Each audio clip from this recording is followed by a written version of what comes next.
Do you ever hope that our therapist takes your side? Oh, absolutely. I agree. Sometimes he does, and sometimes he doesn't.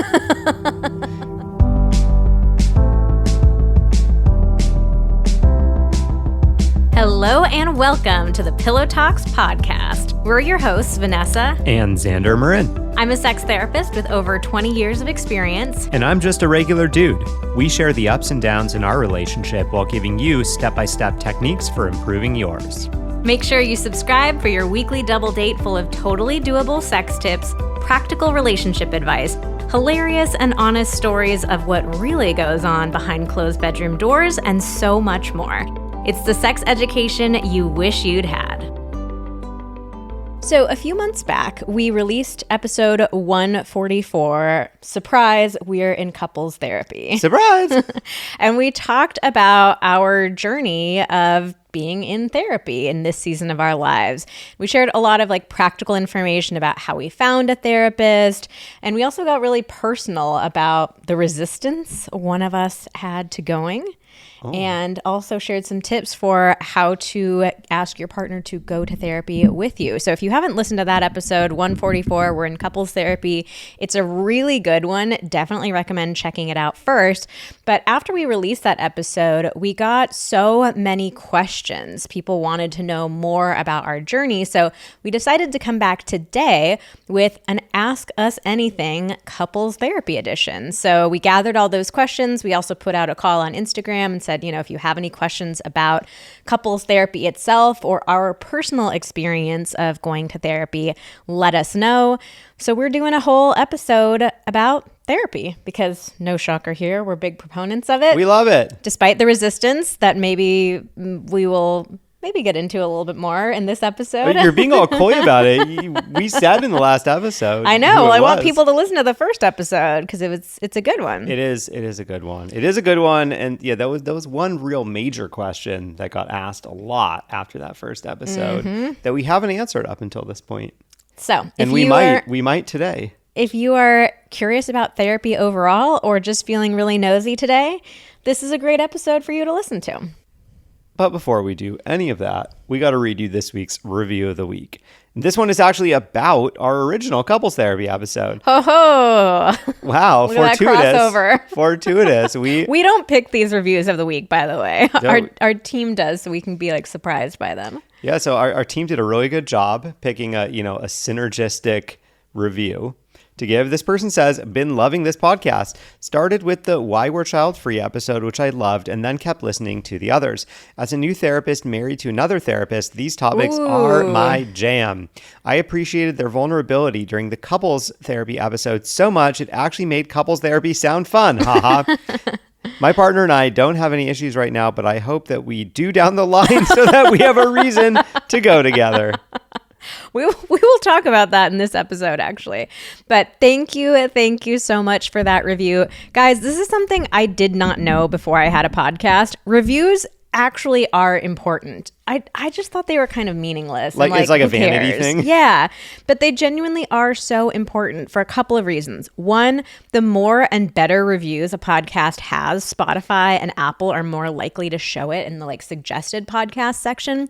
And two, people who are stumbling, that sounds rude. People who are looking for a new podcast to listen to, they are going to look for ones that have higher reviews because who wants to waste your time with a poorly reviewed podcast, right? So it just makes the podcast more enticing to new people. And we're on a big mission here, guys. We really want to change lives. We want to bring more intimacy into the world. And so we need your support helping us reach more people.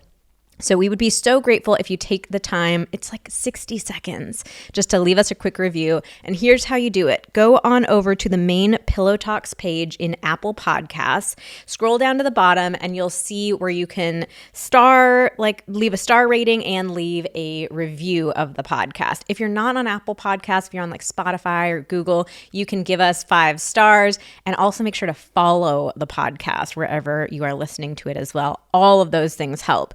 But if you hear your review read in an episode, you are the winner of a prize. So you can email us at info@vmtherapy.com. It's just our little way of saying thank you for helping support the podcast. Thank you. Before we go any further, we want to tell you a little bit more about our podcast sponsors because we love them and we appreciate that they let us bring Pillow Talks to you absolutely free of charge.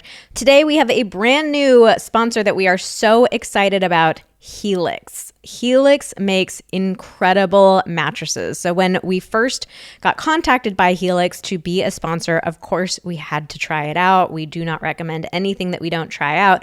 So the first step for us was taking a really cool little sleep quiz. We took it together and we gave separate answers. So we described like the type of mattress that we're looking for, like soft, medium, firm, our sleeping styles, like side, back, stomach, move all around.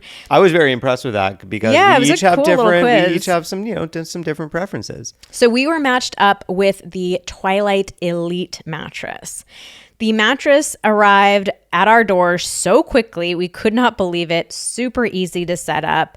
And of course, the most important thing when you are looking at a mattress is how comfortable is it? We are thrilled to report back that our Helix mattress is so good. Extremely it's comfortable. So good. So we definitely like a firm mattress. That's why we got the Twilight Elite. So you might not like the exact same one that we do, but we are so happy. It is exactly what we are looking for. But that's exactly why you take that quiz. It is so good at matching you up with the right mattress for you and your partner. Yeah, they have tons and tons of different models, and that quiz takes under 2 minutes. It's super fast. Don't just take our word for it, though. Helix has been awarded the #1 mattress by GQ and Wired magazine. It's recommended by multiple leading chiropractors and doctors of sleep medicine as a go-to solution for improving your sleep. And all Helix mattresses come with a 10 or 15-year warranty, depending on the model. That is wild. That is a lot of time to make sure you absolutely love your mattress. Helix is offering up to 30% off all mattress orders and 2 free pillows for our listeners. So go to helixsleep.com/pillow. That's helixsleep.com/pillow. This is their best offer yet, and it will not last long. With Helix, better sleep starts now. Before we continue, quick question for you. Are you ready to prioritize wellness? Maybe you want to make more informed choices on the latest health trends or simply understand the science. Then I want to introduce you to an exciting new podcast, Health Hacks with Mark Hyman, MD. Some of you may already be fans of Dr. Mark Hyman. He's a wellness expert who provides science-backed guidance on how to live a longer, healthier life.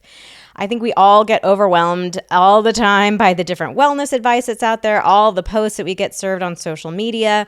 In his new podcast, Dr. Hyman helps you wade through all the health fads and sound bites by bringing you the latest science, along with practical tools and insights to help you make informed decisions. So if you are ready, new episodes release every Tuesday on Apple Podcasts, Spotify, or wherever you get your podcasts. Just search for Health Hacks, empowering you to live well.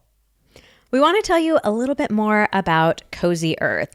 Cozy Earth has been one of our longest podcast sponsors with good reason because we absolutely love our Cozy Earth sheets.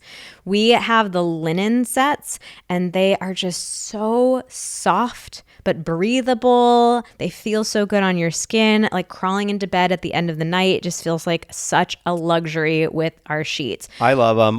We're lying in them right now.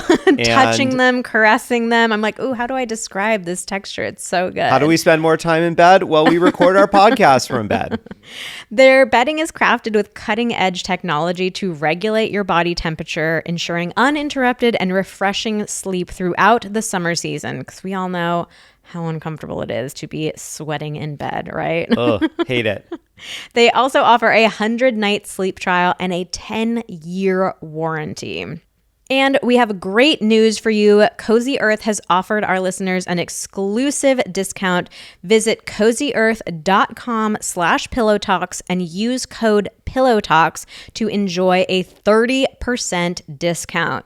If you want to pick one specific starting place, we definitely recommend their bedding. It's just so good. But they also have tons of other products like clothing, pajamas, towels. There's a lot of stuff to try out. So remember to go to cozyearth.com/pillowtalks to enjoy 30% off using the code PillowTalks.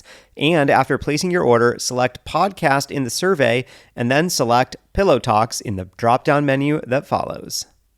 If you have sensitive skin, you know how hard it can be to find a product that doesn't cause irritation. But today's podcast sponsor, OneSkin, makes it easy. Their topical supplements are formulated with soothing ingredients and natural antioxidants. Plus, they're gentle enough to use every day, even if you have sensitive skin. Founded by an all-woman team of scientists, OneSkin's products are backed by extensive lab and clinical data to validate their efficacy and safety on all skin types. Not only that, they're the first and only skin longevity company to target cellular senescence, a key hallmark of aging. Their topical supplements are the easiest way to keep your skin healthy and hydrated without all the harsh ingredients or irritation often found in other skincare products. For a limited time, you can try OneSkin for 15% off using the code PILLOW when you check out at oneskin.co. Give your skin the scientifically proven gentle care it deserves with OneSkin. As with any of our podcast sponsors, I insisted on trying out OneSkin, and I've really been enjoying using them and have been very impressed with the science behind all of their products. OneSkin is the world's first skin longevity company. By focusing on the cellular aspects of aging, OneSkin keeps your skin looking and acting younger for longer. Get started today with 15% off using code PILLOW at oneskin.co. That's 15% off OneSkin.co with code PILLOW. After you purchase, they will ask where you heard about them. Please support Pillow Talks and tell them that we sent you. So, I guess we should just get right into it.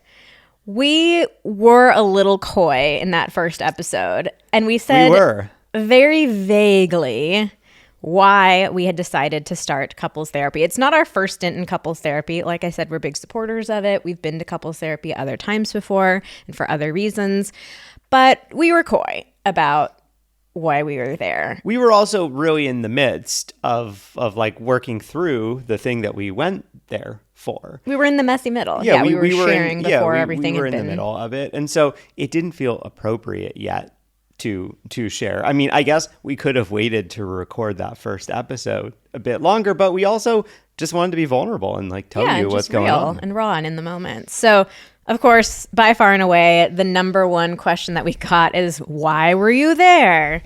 So, Xander, do you want to share a little bit about why we decided to go to couples therapy? I do. So, we went to couples therapy to decide how to share with all of you guys that I have a history with addiction. So a number of years ago, I asked for some help getting sober because I needed it. And I've been sober ever since then. So this has been quite a journey for me. On the one hand, like it's been a really private journey. It's something that I talk about just with like my close friends and family and, you know, like not with 500,000 people, right? But on the other hand, that sobriety, that journey I've been on, it's a huge part of who I am now. And a big part of what Vanessa and I do, what we're passionate about, is sharing who we are, right? So backing it up a little bit, like early on in my sobriety journey, we both decided it just didn't really feel appropriate to share publicly because, like, one, it was really new at the time. And two, I wasn't even involved in the business, like in the same way that I am now. Like we certainly weren't like doing podcasts together and like, you know, showing up on Instagram together all the time and stuff like that. So it just didn't really feel like that was the time. But what we both were in total agreement of was like, yeah, somewhere down the line, it's going to feel right to share. But we don't know when that's going to be. And we just kind of left it at that. So the years went by. And I started feeling more and more like this is something that I'm feeling ready, more and more ready to share. And then eventually was feeling like, yeah, you know what? I am ready to share.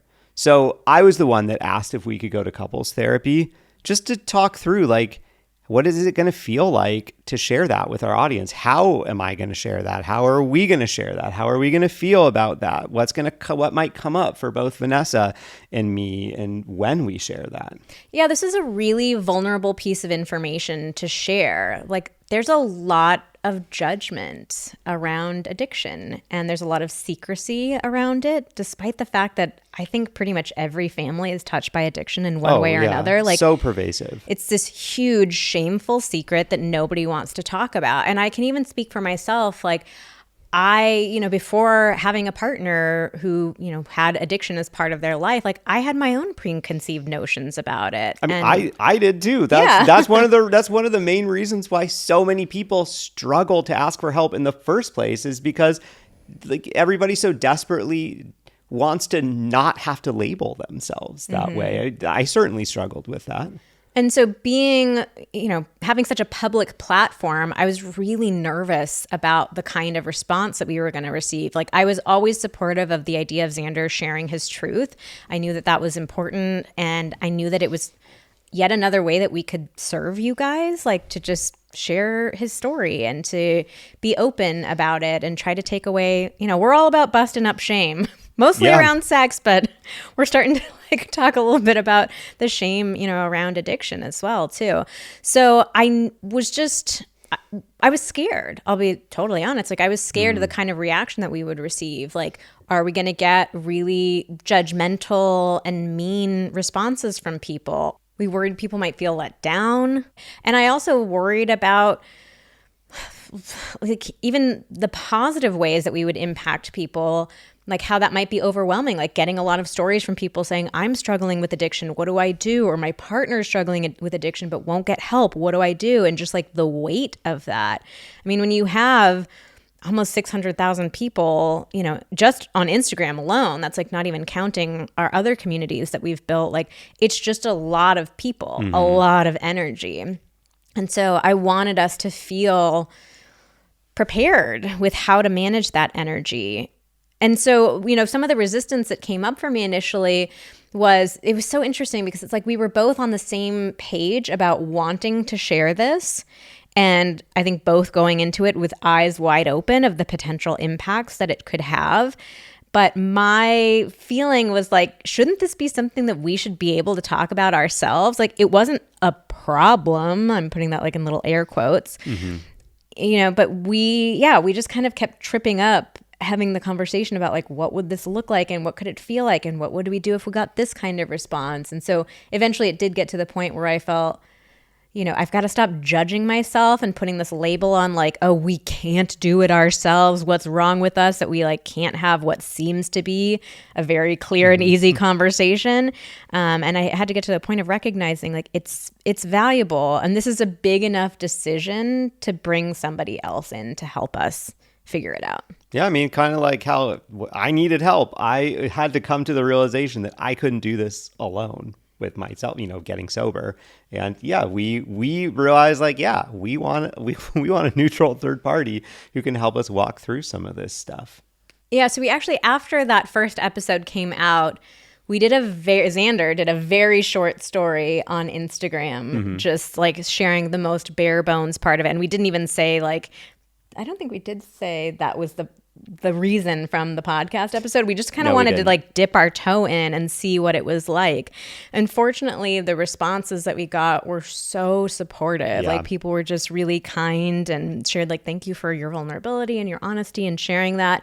So it gave us the courage and the confidence to continue moving forward and like sharing more parts of the story. But it's still really fucking vulnerable. Yeah. And really fucking hard. Like, I know that there are people who are going to judge you and judge us for it. And that's scary and sad and really just hard. It's really hard. So it's important to me to like keep being vulnerable and open and keep sharing. I think that like the more that we can share, the more we can help people feel not alone in their struggles. Again, they're two very different topics with sex and addiction, but the same sort of theme, like our belief in the power of sharing and vulnerability. But all that being said, it doesn't make it any easier. So I'm really glad, I'm like tripping over my words. I'm glad that we had the support to talk about it and had a safe space to just feel into all the emotions that came up, because there were a lot of emotions that came up. Yeah, absolutely. And I mean, I just want to say, if you're listening to this, if you or someone in your life is struggling with alcohol or substance addiction, the very best advice that I can give you is, number one, go to an AA meeting. They are everywhere in the world. It is very non-judgmental, whether it's alcohol or substances. Like just try to look for an AA meeting. You can probably find one, whether in person or virtual, like within the next hour. And then 2, like just Google substance treatment centers in your area. And like those are the 2 very best pieces of advice that I can give you. There's zero shame in asking for help. In fact, it's a lot easier when you have some help. You do not have to do this alone. And I'll say for all the people out there who haven't experienced addiction personally, take some time to feel into your preconceived notions about it. And again, I was there with you too. I really thought that addiction was simply a matter of willpower. Of like, well, they just don't really want it. Like, they don't want it that bad to stop. If you really wanted to stop, you would stop. I really thought that. And even going through graduate school, being trained as a therapist, like having to take addiction courses, like I still kind of came out of it thinking that a little bit. And I realize now how wrong that is, how important it is that we look at addiction as an illness, as a disease, and give people struggling with addiction the same sort of compassion and empathy we give somebody struggling with cancer or struggling with depression. Like, it's a really difficult thing to go through. And it takes so much bravery and courage to get sober. So I'm just... Oh, babe. I just want to send a little shout out to anybody out there is sober or just really wants to get sober. Like, it's really brave. It's really brave. And I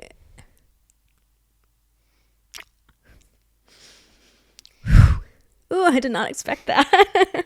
Oh. It's really brave, and I admire you. And I hope that you get the support that you need. Thank you. I feel like I have it. Oh, I wasn't talking to you, but oh. Whoops. But I'm also talking Making to it you. about me. Classic addict behavior. Okay, let's move on. This next question, it actually kind of fits in with a little bit of what we were talking about. A lot of people ask, should you do couples therapy if you don't currently have any problems? I say abso-freaking-lutely. Therapy is so much more effective and so much easier and honestly more fun if you go before things are horrible. Like, the main thing, speaking as a couples therapist myself, one of the main determining factors in whether or not therapy was going to be successful is how long the couple waited. And that's why it's so tough that there's this stigma around therapy that people don't want to go. And so they end up waiting until like somebody's threatened to divorce, somebody's threatened to break up in order to go. And even for the most skillful therapist, it's really fucking hard to bring a couple back from the brink of disaster. So go before you think you need to go.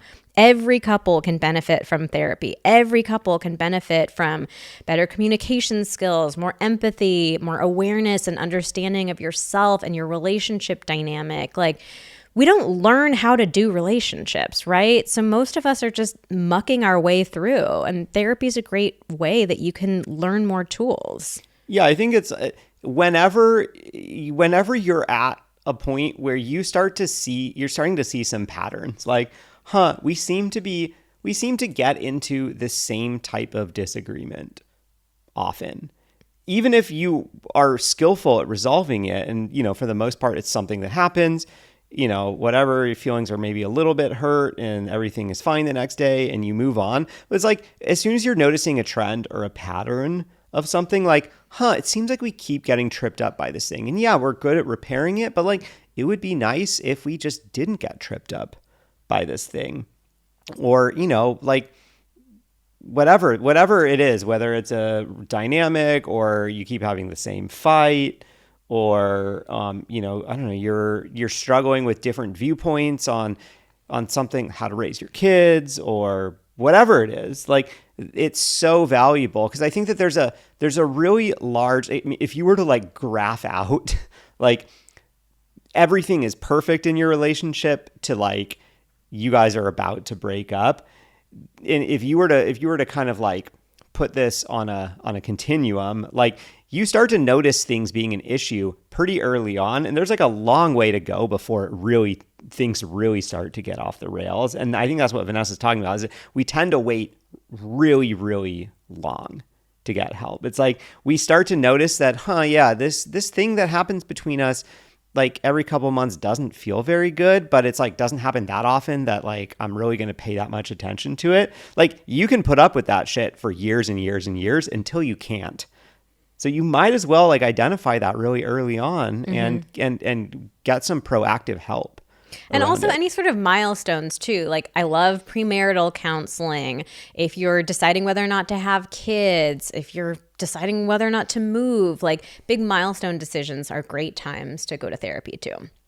And this kind of leads us right into our next question. We had a lot of versions of this. So one person asked... This is a very valid question. Yeah, one person asked, it seems like many people who go to couples therapy come out worse off. And another person said, do you think therapy sometimes digs up stuff that wasn't a problem? And I think this is a direct reflection of people waiting too long to go to therapy. This is kind of like, I thought of a really morbid example, but it's like, God, it seems like people who go see oncologists tend to come out with cancer diagnoses. Where it's like, yeah, you could look at it that way. Well, if they hadn't gone in there, they would have never known that they had cancer. But like, or you could look at it like, well, no, like all these people coming out have cancer, so it must not be a good idea to go to the oncologist. Yeah, so it's that you've waited too long, and so therapy, once you start it, if you're already on the brink of divorce or breaking up, like the therapy is not going to be able to save the relationship at that point. So you are still going to go ahead with the breakup. And so a lot of people like see this from the outside, like, oh, my friends, like this couple that I'm friends with went to therapy and then they broke up. And it seemed like everything was great. It seemed like everything was fine. But it's like you just didn't see the inner workings of the relationship. You didn't see how bad things had gotten. So it's not that the therapy caused the breakup.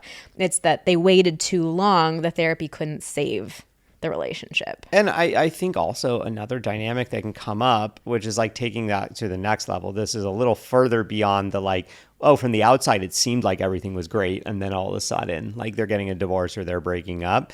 I think it can also be like, it can seem to one partner in a relationship that everything seems totally fine. And it, is totally possible that, you have one partner in a relationship who is really upset about a lot of things and keeping things in. And they've been keeping things in for a long time. They've been building resentment. They've been stewing about things. And then you finally go to therapy and all this stuff comes out. And so, I mean, I guess it's ultimately a question of like, do you want to be living in a fantasy land where like you don't know that your partner is upset about something?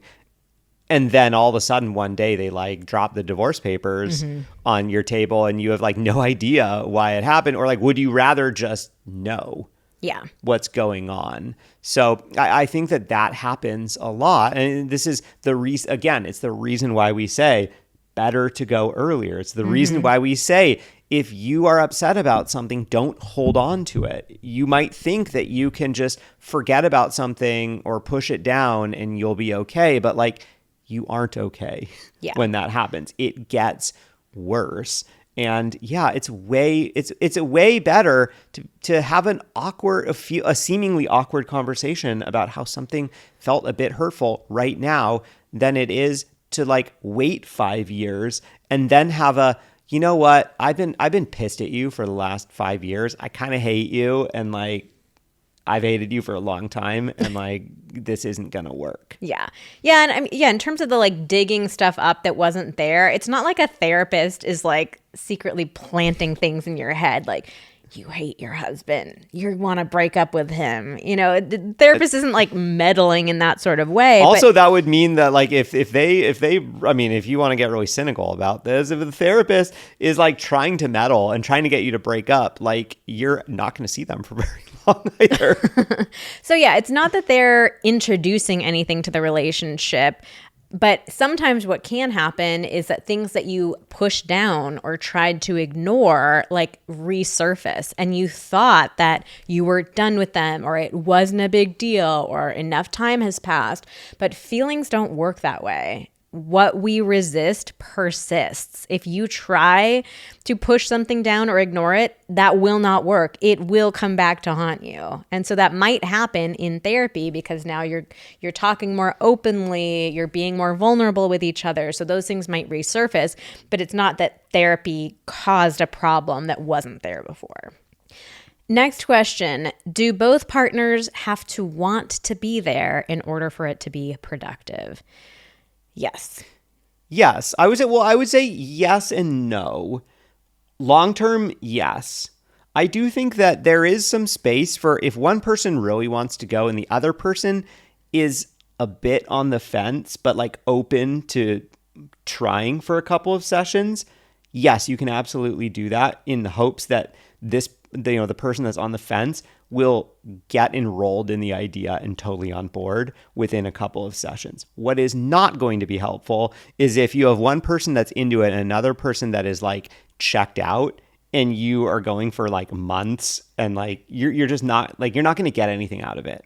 I disagree with you on that one. Having sat as the therapist for a lot of people who did not want to be there, it doesn't work if you don't want to be there. Well, yeah, I don't mean... The issue is, I think that want is a strong word. Like, it doesn't need to be, I'm jumping for joy, I'm so excited, I really want to be here, I'm so into it. Like, you can be nervous, you can be unsure if it'll work, you can be scared, you can be anxious, you can be like, I really don't know, but you have to be willing to give it an honest shot.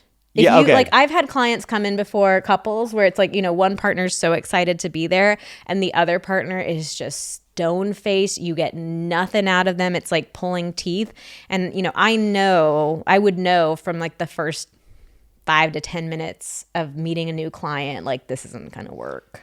Okay, so let me revise what I was saying. I think that there's a difference between want and willing. Like, yeah, it's great if you both want to be there. But if one of you wants to be there and the other one is willing to be there, I think that is okay. Yeah. I think that yes. if you're like, you know what, I don't want to, but I'm willing to do this, and it just stays at willing for like months and months, like, you're probably not going to get that much out of it. Like, hopefully that person starts to see the value and starts to actually feel that, oh yeah, I do want to be here. I see the value in this. I'm getting something out of it. I can see that our relationship is getting something out of it. But yeah, as long as the person is willing to, because that, if you're like, yeah, I'm willing to, I have some serious resistance. I think if you're open to, also, pro tip, talk about your resistance in that first set, like as early as possible. That is going to be the best way for therapy to be successful, is if you are honest about your resistance and you just lay it all out and say, like, yeah, say to the therapist, you know what, my partner really wants to be here. Like, she's the one who asked me to come. I'm willing to be here. I have some reservations. I want to talk about them. Here's what I'm resisting, here's what's coming up for me. Like, that's going to give your therapist all, everything they know in order to show up as best as possible and to understand, oh, okay, like, you've never been to therapy before, or like, oh, you went to therapy last year and you had a really bad experience, or, whatever it is, so that they can kind of like tailor their approach and be understanding of where you are at and kind of guide you through, hopefully. And definitely go back and listen to that episode 144, because we walk you through at the end of the episode, I believe, some specific tips for how to talk to your partner and get them into a willing place. Yeah, I mean, I think as I'm thinking about this more, because I think it's so common in a relationship that one person really does want to go, and they're trying to get their partner from like being a hell no to a maybe to a okay, I'm willing, to like to a yes. And I think that using the link, instead of trying to be like, I want you to want to go, that's going to be a really high bar for a partner that is like a no right now. So it's probably like, you should not use that terminology. Like, oh, I really want you to want to go. Like, let's try to use the word like, hey, would you be willing to do this for our relationship? Yeah. Not for me, for our relationship. Yeah. I think that should be really the standard or the benchmark. Because if you try to tell someone that's super resistant, I want you to really want this, they're like, that's going to be a polarizing thing. They're going to be like, well, I don't want that right now. So screw that. Like, how am I going to want to do that? Versus, what is it that you need in order to get from resistant to like willing enough? All right, next question, babe. Now that we are willing enough, how do you know if you should start with couples therapy or individual therapy? This is a good question. I say if there's any sort of issue coming up between the two of you, start with couples therapy. I just think for most couples, like that's a better starting point. Of course, you guys are unique individuals and there's definitely great work that you could do individually. I mean, the ideal circumstance would be that you're both in couples therapy and you're both in individual therapy, but that's a whole lot of therapy. You have to really want that. Yeah, you have to really want that. It's a lot of money. It's a lot of time commitment. I understand that might be tough for people. There's a lot that you will get out of that, though, if you are really invested in your personal development. You will be shocked at how much bang for your buck you do get. Yes. I mean, I'm all for that. I'm a big proponent of that. I'm just saying, like, I know a lot of people, especially people who are nervous about therapy in general, like that might feel like a tall order. So I'd say no one wants to, who's like never done this is like, okay, cool, yeah, let's find 3 therapists. Let's go from 0 to 3. Yeah. So I would say start with couples therapy. And a lot of people when they were asking this question, there was a lot of self-blame coming up. And most of this was from women of like, well, I feel like I'm the one with the problem. I'm the one that needs to be fixed. And I just believe like if there's any sort of dynamic between the two of you, then the two of you should get help together. It's not a blame. It's not a whose fault is it? Like, of course, you might have brought different stuff. You did bring different stuff into the relationship than your partner did, but we don't need to compare. We don't need to identify the problem child. So I would only go to individual therapy if you're like, I'm struggling with something personally.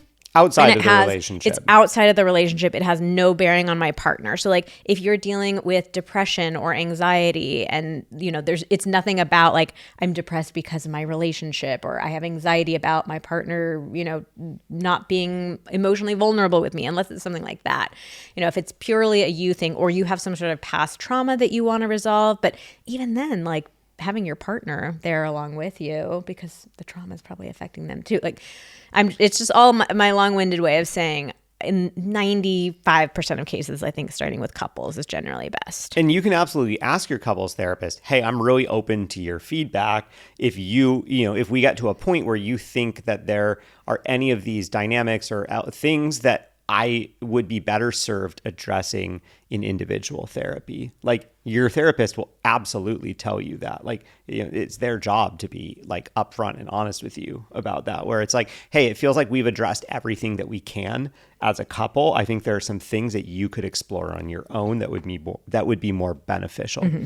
And I think the flip side of this, another reason why it's great to start with couples therapy is if you already have a sense this is probably a couples therapy thing, but you were to go to individual therapy first, I think what might come up for you as the person who wants to do this, you might actually end up having some bigger feelings or almost resentment towards your partner, because what will likely happen is you'll go see an individual therapist, you'll start talking about it, you'll kind of bring up all the stuff that's going on, and then you'll get validation from your therapist being like, yeah, this is a couples issue and you really need to be able to address this with your partner, but you're not addressing it with your partner, you're addressing it with an individual therapist. So the likelihood that this becomes an even more charged thing for you, where you're like, oh God, like, why won't they go to couples therapy with me?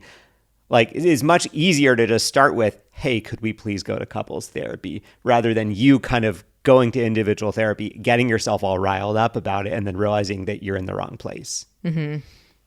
Okay, so speaking of individual versus couples, a lot of people are asking, like, do you ever meet separately with your couples therapist? Or I guess kind of like, yeah, can you see the same therapist like individually and as a couples therapist? So this really depends on your therapist. Different therapists have different rules for how they will do this. So our therapist, for example, has explicitly stated that he will not meet with us separately. And we had to sign an agreement saying that. Yeah, he's like, I'm the therapist. So a lot of couples therapists, we view the client as the relationship. So he's like, my client is the relationship, so I don't see either of you guys separately. I mean, there's even, I think in that agreement, there's even something where, covering a situation where, like, if Vanessa goes to the bathroom and I tell him if I were to tell him something that he felt like needed to be shared, with Vanessa, if I told him like some secret or something, that like he is obligated to tell Vanessa, like he will not keep any secrets, from either of us. Now, that being said, when I was seeing couples, I would occasionally see people individually, and we had to be really clear on what the purpose was.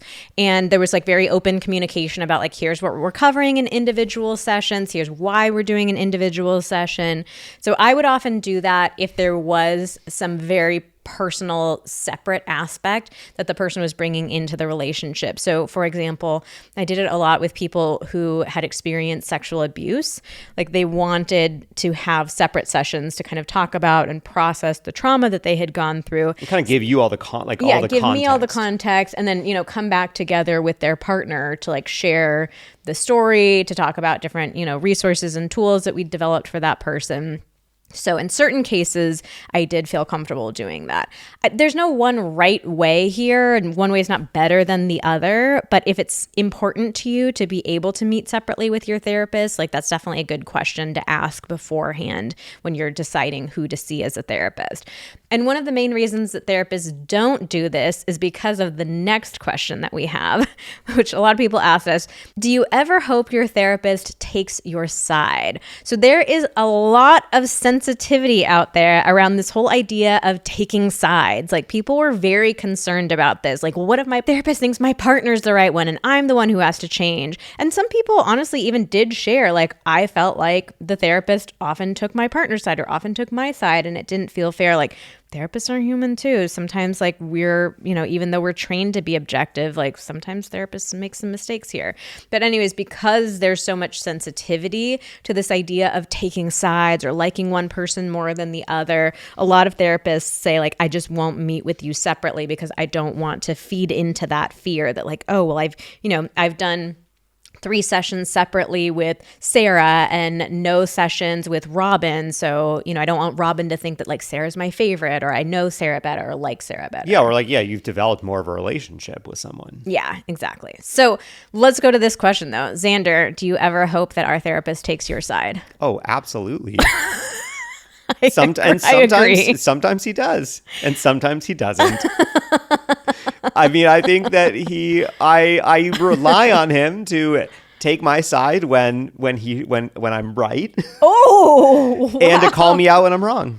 Interesting way of putting it. Not when I'm right, but I think like that, to sort of advocate or, back me up in something, and then also call me out on things. Interesting. Okay. I shouldn't have said when I'm right. That was mostly a joke. We have a somewhat like jokey relationship. We have a very jokey relationship with our therapist, which is kind of easy to do. It's easy to do when Vanessa is a therapist. I'm very familiar with therapy stuff, and so we kind of make some therapy jokes. Okay, I will be honest too though. Yes, of course, like we're human and we all want validation, and there's nothing more validating than a freaking therapist being like, yeah, I see your point there. So like, of course you want your therapist to be on your side, but a really good therapist, like I said a few minutes ago, the way that they are viewing you is that the relationship is the client. So they're really focusing on that. It's not about like one person's right, one person's wrong. And a really good therapist actually looks at this as having 3 clients, your relationship, and then each of you individually. So in order to be a good therapist and like do a good job with couples, you need to help both people feel attuned to and feel seen and feel respected. And that can often be a very difficult juggling act, but it's important to like be able to validate everybody. So we do like, the style of therapy that we do is, he operates in his own style. There are other types of therapists who like absolutely would not give us the same sort of direct feedback that our therapist does, but we specifically wanted a therapist who was going to be really engaging and give us like clear and direct thoughts and guidance, especially because we were coming into this with like a very, quote unquote practical situation that we wanted to discuss. So our therapist has definitely said, he'll hear us both out. He'll validate like, yeah, I see how you feel that way. That makes sense to me. And then he'll say like, I think that maybe you guys should go in this direction, or like, And he's said, like, Xander, I think you're looking at that, I think the way that you're looking at that is not the most helpful. Or like, Vanessa, I think that like Xander has a point here in this, so it's not a you're right or you're wrong, you're bad, you're good type of thing, but he will give us his opinion. Yeah, that's what I was going to say is that, yeah, he's never saying like, oh, Vanessa's right here and Xander is wrong. I think that if you are seeing a therapist, I mean, I don't want to speak in absolutes, but I do think like if you are seeing a couples therapist that is using language like that, that's probably not super helpful. Like, because that just feeds into this dynamic that like, that there is a right person and that there's a wrong person. And like, how's that going to feel for the person that is, they're saying like, oh, you're wrong about this. Like, that's not very healthy. But I think, he will call it, hey, I think that, probably what would be best for your relationship would be to do something a little bit more in this direction or more in that direction. So it's easy for us to tell, like, was one of us advocating for something that was ultimately closer to what he is recommending for us. So yeah, it's never like, oh yeah, you're right, you're wrong. But it's more like, oh, he'll kind of call out, okay, this thing that you're saying maybe doesn't sound that reasonable. Have you considered it this other way? Mm-hmm. And so, it'll kind of be like, oh, okay, yeah, that was a little bit more the way I was thinking about it, or that was a little bit more the way Vanessa was thinking about it. Or maybe it's totally something in a third direction that was like not how either of us were thinking about it.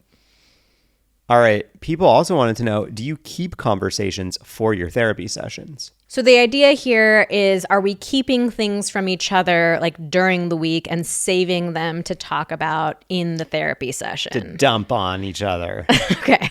So the answer is yes, but with a very important caveat. We tell each other that we're going to like save something to talk about in therapy. So this can happen in a number of different ways. We sometimes might just say straight up like, hey, we want to talk about this specific thing. Let's just save it to talk about then. And oftentimes that comes up because we're busy. It's just like, we don't really have the time to talk about this right now. And we already know we have this like hour carved out and protected on our calendar. So like, let's talk about it then. Yeah. Like we're going to get more value out of talking about it with him than we are trying to squeeze it in. Yeah. Right now we're doing a million things and we're like not sure how it's going to go. Yeah.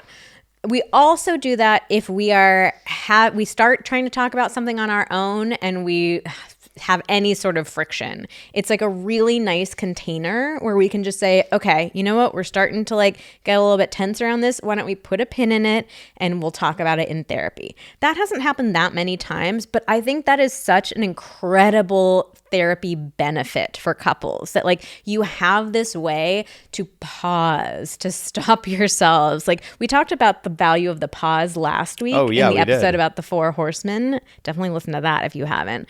But like how important it is to pause in conversations. So being in therapy gives you a great way to do that of like, hey, you know what? Actually, why don't we save this? Let's talk about it in therapy.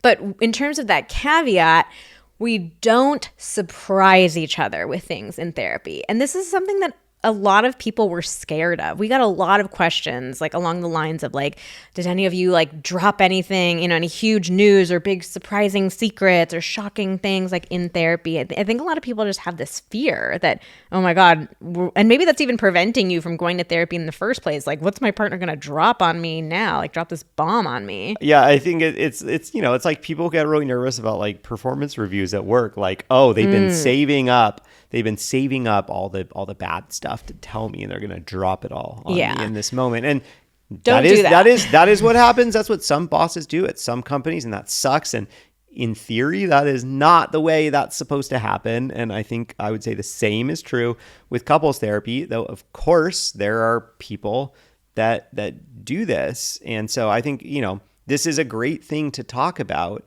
in the first session or two when you start couples therapy is like, hey, how do we want this to work?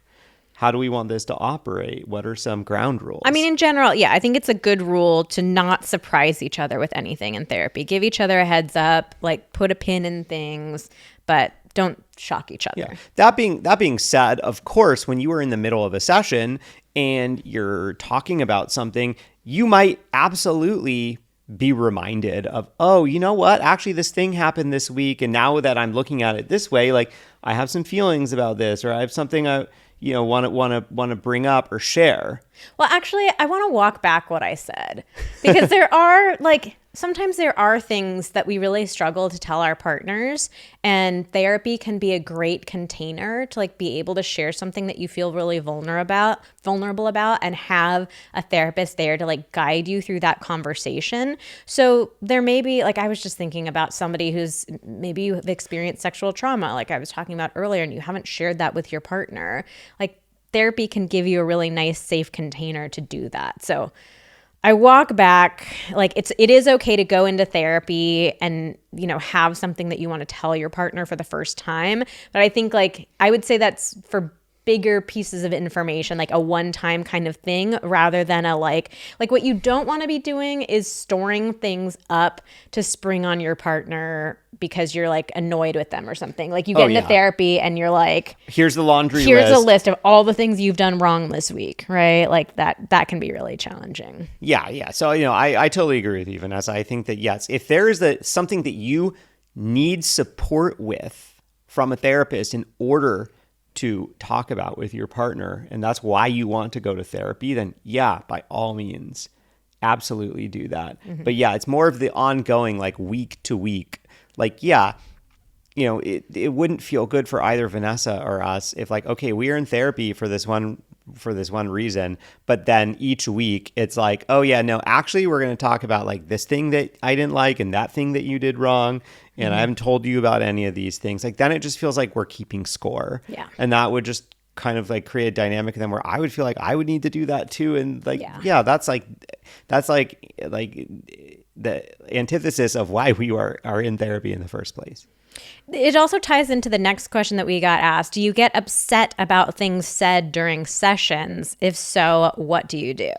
So yes, we for sure are going to get upset about things said during sessions. And I think the reason for that is that therapy is a place to learn new skills. So you're learning how to communicate with each other in new ways, and you're trying things out, you're testing them out. So you're not always going to get it right. And therapy is also a place to be raw and vulnerable and open. So you very well may say things. I mean, I would say be prepared that your partner's going to say things that hurt or upset you. But therapy is the perfect place for that to happen, because you have somebody trusted and experienced there to guide you through either understanding your partner, processing and navigating those feelings on your own, or repairing after something hurtful has happened. And all of those are valuable skills. Yeah, I mean, I think so. To answer the question though, if so, what do you do? First, I'll say what not to do is do not sit on that thing and be oh, I guess we're in therapy and they have a right to say that. So I don't get to say anything about that. Or I'm going to stew on this till 2 weeks from now and then drop another bomb of or until we leave the session. Yeah. Oh, don't do that. Yeah. Don't do that. No, you are in therapy. Your partner just said something. Hey, that didn't feel very good to me because, or, even if you don't know, hey, that didn't feel very good. I'm trying to figure out why. Can we try to figure out what happened there or something like that? I mean, yeah, the point of therapy is to be able to process emotions and to share emotions, even if you don't quite know what they are. That's why you're there. All right. So speaking of working through stuff, people also want to know, how much did you guys work through in sessions with your therapist versus with each other afterwards? This is a really interesting question. I think we did a lot of work outside of sessions, especially right after sessions. Yeah, we're fired up. It's our walk back to the car. The walk back to the car, the drive back home. Those have actually been some of the biggest breakthroughs and insights.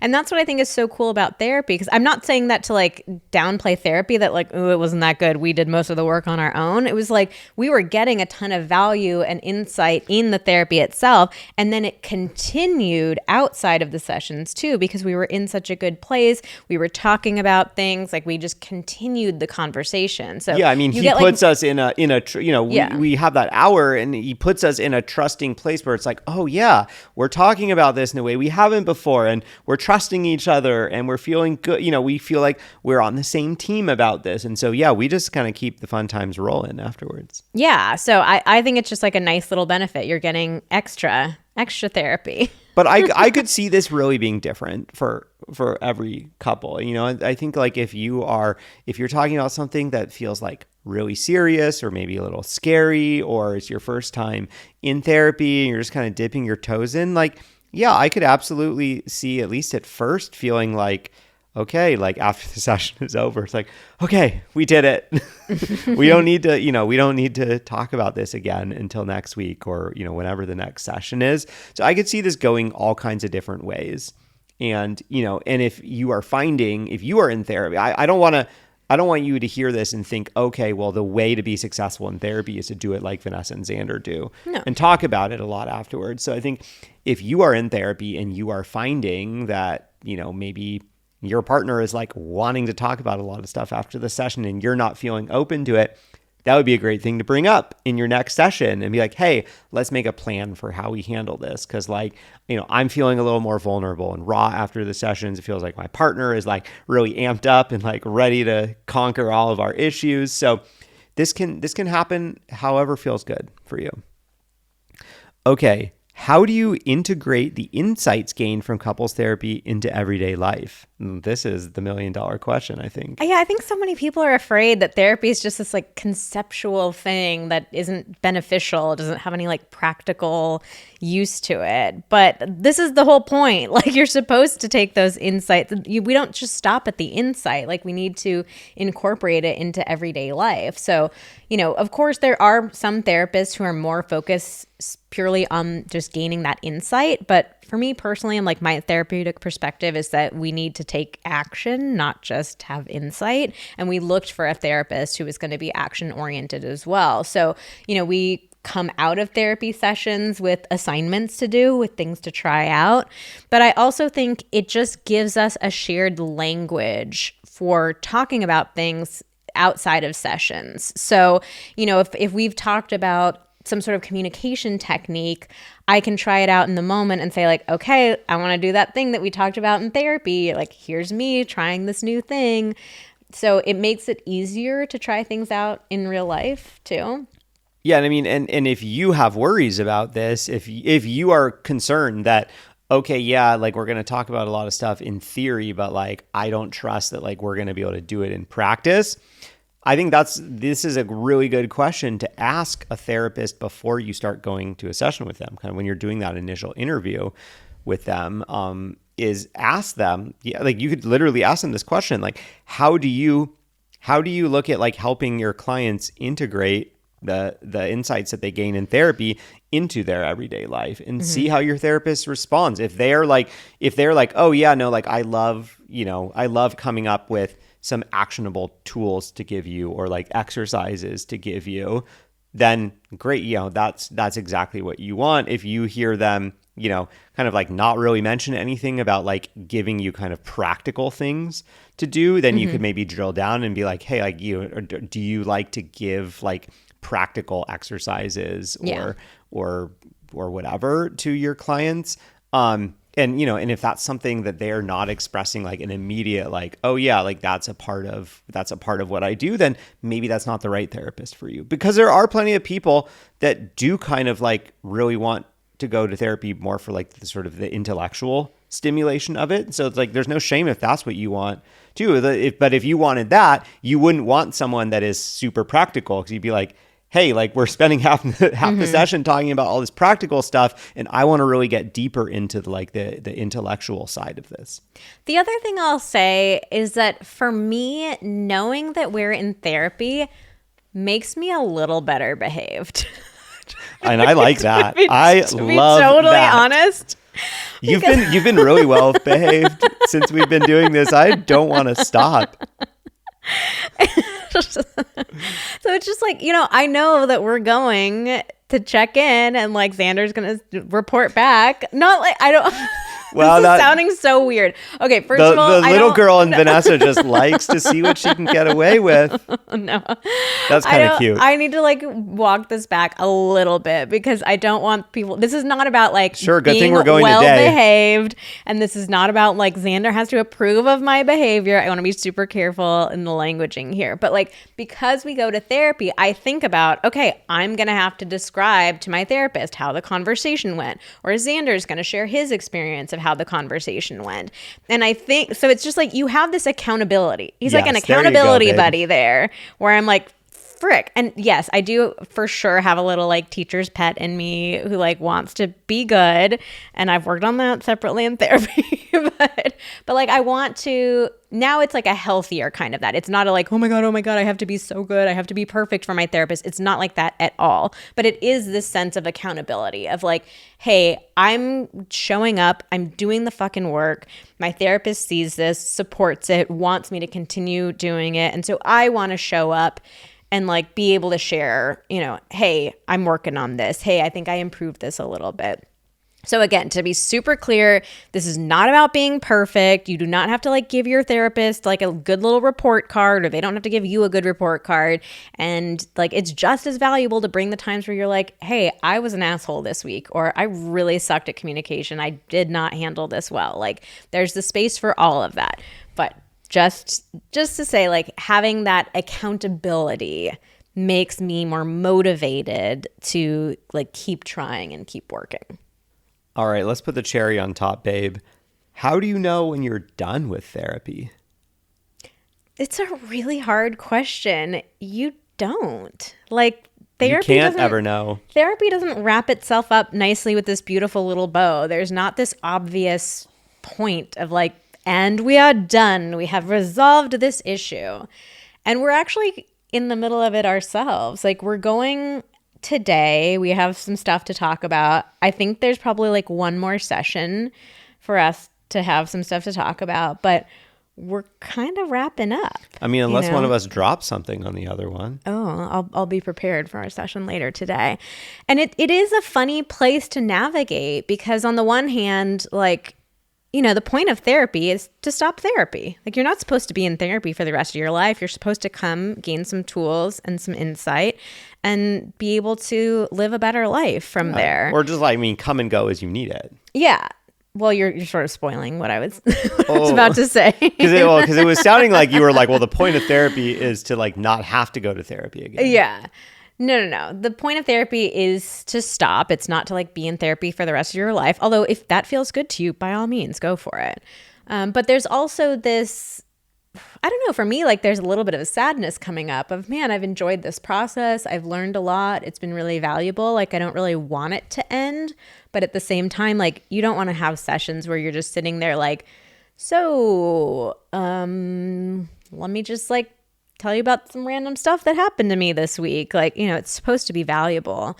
But anyways, my tips are, number one, to view therapy as something that you can stop and restart at any point. So that's, again, why it's so important to find a therapist that you really connect with. So you feel like you have somebody that you can turn on and come back to time and time again whenever stuff comes up. And then two, is to talk about it with your therapist. So I think this is probably a conversation we'll initiate soon with our therapist. And I think this is a conversation that probably a lot of people, at least up front, not being in therapy yet, feel really awkward about. How do you have this conversation? No, tell your therapist. Say like, I think we're getting close to done. What do you think? Or like, I feel like I'm running out of stuff to talk about. Or what do you think our next steps are? This should be a conversation with your therapist. And the two of you should figure it out together. And I will say, like, if you've worked with a therapist for a long period of time, like, it's actually a really beautiful process to go through of, like, saying goodbye. I don't think that we learn how to say goodbyes very well in this culture, at least. And so practicing that with your therapist can be really, really special. So, and what I'll finally say is, do not ghost your therapist. I've been ghosted before as a therapist, and it's so sad. And I know it's uncomfortable, and like, nerve-wracking to tell your therapist, like, I think we're done. And sometimes people worry, like, I don't want to hurt my therapist's feelings and like make them feel like they're not doing a good job or I don't need them anymore. And so it just feels like, sometimes it feels like the kinder or easier thing to do to just ghost. But don't do that. It hurts our feelings so much. We don't know like what happened to you and we're curious about you. And yeah, it is a really, really beautiful process to go through of learning how to say a proper and respectful goodbye. All right, well, that wraps up our Ask Us Anything Couples Therapy Edition. We hope you have enjoyed this episode. So this is, I think, our 4th or 5th installment of the Ask Us Anything series. So we love to know what other edition would you like to see. So come on over to Instagram. We're at Vanessa and Xander. That's Xander with an X. Give us a follow over there and let us know what Ask Us Anything would you like to see next. And that's it for today's episode of Pillow Talks. Thank you so much for listening. That was a vulnerable one and a fun one. All the things. All the things. It was a serious and situation. Join us again next week when we are back with another round of Is This Normal?